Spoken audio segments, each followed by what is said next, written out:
Hello friends, ఒక నిజ జీవిత ఘటన మీకు షేర్ చేసుకుంటున్నాను.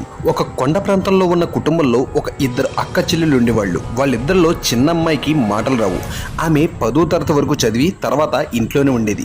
పెద్ద అమ్మాయి డిగ్రీ చదువుకుంది. ఇద్దరు ఇంట్లో ఒకే గదిలోనే ఉండేవాళ్ళు. తల్లిదండ్రులు వ్యవసాయం పనులు చేసుకుంటూ ఉండేవారు. ఒక రోజు రాత్రి ఇంట్లో అందరూ పడుకున్నారు. ఆ రోజు అమావాస్య, చిమ్మ చీకటిగా ఉంది. చిన్ననాటి నుండి ఆ ఇద్దరు అమ్మాయిలు ఒకే మంచం మీద పడుకునేవారు. అందులో పెద్దమ్మాయికి మధ్యలో ఏదో అలికిడిలా వినిపించి నిద్రలేస్తుంది. పక్కన తన చెల్లెలు ఉందేమోని చూస్తుంది. ఆమె ఉండదు.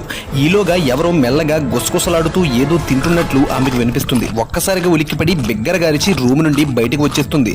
వెంటనే నిద్రలేచిన తల్లిదండ్రులు ఏమైందని లైట్స్ ఆన్ చేసి చూస్తారు. అప్పుడు ఆమె ఎవరో మా గదిలో ఏదో తింటున్నారు, గుసగుసలాడినట్లు మాటలు వినబడుతున్నాయి అంటుంది. వెళ్లి చూసేసరికి ఎవరో కనబడరు. ఆ మాటల్లోనే అమ్మాయి మాత్రం సన్సైడ్ మీద ఒక మూల కూర్చుని వీళ్ల వైపు చూస్తుంటుంది. ఆమె కళ్ళు ఎర్రని నిప్పుల్లా ఉంటాయి. తన చేతిలో ఒక భయంకరమైన